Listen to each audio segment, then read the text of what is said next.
আমি ইকোনমিস্টের রিপোর্ট দেখছিলাম, সেখানে কিন্তু বলা হয়েছে যে একটি বড় রাজনৈতিক দলকে নির্বাচনের বাইরে রেখে নির্বাচন করাটা গণতন্ত্রের জন্য খুব স্বাস্থ্যকর নয়।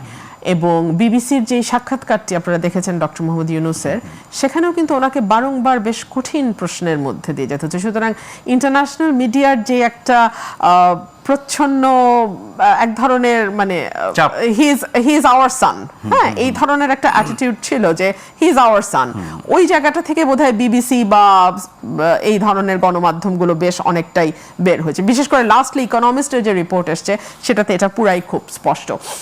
পশ্চিমা এই চাপে কি আওয়ামী লীগের নির্বাচনে অংশ নেয়ার ব্যাপারে সরকারের অবস্থান বদলাতে পারে? দেখুন, সরকারের সত্যিকার অর্থে খুঁটির জোরটা কি? বাংলাদেশের রাজনৈতিক দলগুলো এনসিপি বাদ দিয়ে অন্য রাজনৈতিক দলগুলো প্রত্যেকেরই কিন্তু সরকারের নানান কর্মকাণ্ড নিয়ে কিছুটা অস্বস্তির জায়গা আছে। আমি যদি অন্য দলগুলোকে বাদও দিই, the largest political party on ground BNP, এবং বিএনপির সঙ্গে যেই রাজনৈতিক দলগুলো দীর্ঘদিন আন্দোলন সংগ্রামে ছিল, তাদেরও কিন্তু ডক্টর মোহাম্মদ ইউনূসের ব্যাপারে এক ধরনের রিজার্ভেশন আছে, মানে ওনার কর্মকাণ্ডের কারণেই।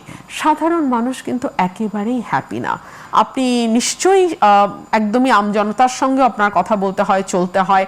আপনি তাদের সঙ্গে কথা বললেই বুঝবেন, বা তারাও অনেক সময় আপনাকে নিজে থেকেই বলে যে কবে নির্বাচন হবে, আমরা একটা স্থির অবস্থা দেখতে চাই, একটা স্থিতিশীলতা চাই সর্বত্র। হ্যাঁ, সো এই জায়গা থেকে আপনি দেখুন যে এই প্রশ্নটি ইকোনমিস্ট আজকে তুলছে, এই প্রশ্নটি কিন্তু শুরুতেই বিএনপি বলেছিল যে কোনো দলকে কাগজে কলমে নিষিদ্ধ করা বা কর্মকাণ্ড নিষিদ্ধ করা, এই বিষয়গুলোর সঙ্গে বিএনপি একমত নয়। বিএনপি মনে করে যে যেই দলটি, বিএনপি বিশেষ করে যেই দলটির হাত দিয়ে বাংলাদেশে বহুদলীয় গণতন্ত্র এসছে, ডেফিনেটলি সেই দল মনে করে যে মানুষই প্রত্যাখ্যান করবে। এই যে একটু আগে ভাই বলছিলেন যে আমাদের জামায়াতে ইসলাম, সে তো পাকিস্তানেই অবস্থা ভালো করতে পারে নাই, সেখানে বাংলাদেশে সে কি করে অবস্থা ভালো করবে?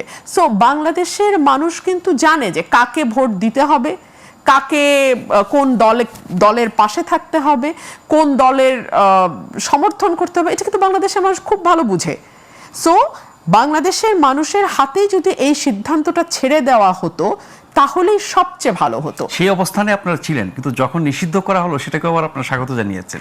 দেখুন, তখন তো আসলে আর স্বাগত জানানো বা না জানানোর মধ্যে আর ডিফারেন্স কোনো মেক করে না। এই যে নিষিদ্ধ হলো, মজাটা দেখেন, এটাও কিন্তু একটা মবের পরের সিদ্ধান্ত, তাই না? হাসনাত আব্দুল্লাহ তার দলবল নিয়ে যখন গিয়ে যমুনা ঘেরাও করলেন, এবং সেই দলবলের সঙ্গে ইসলামিক ফোর্সগুলো গিয়ে যুক্ত হলো, কারণ মানে এনসিপি তো আসলে 5-7 জনের বাইরে আর কিছু হওয়ার নাই।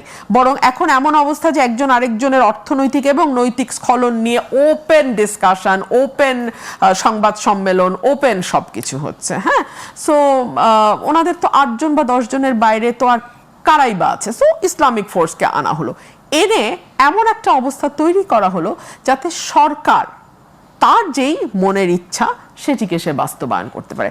সরকার যখন কোনো কিছু করার সিদ্ধান্ত নেয়, যেহেতু এই সরকারের কোনো দল নাই, যেহেতু এই সরকারের কোনো ভোটের ভিত্তি নাই, সো এই সরকারের এখন হাতে রাখতে হয় এই ধরনের মব তৈরি করা, বা এই ধরনের মবের মানে নিয়ন্ত্রণ যারা নিতে পারে তাদেরকে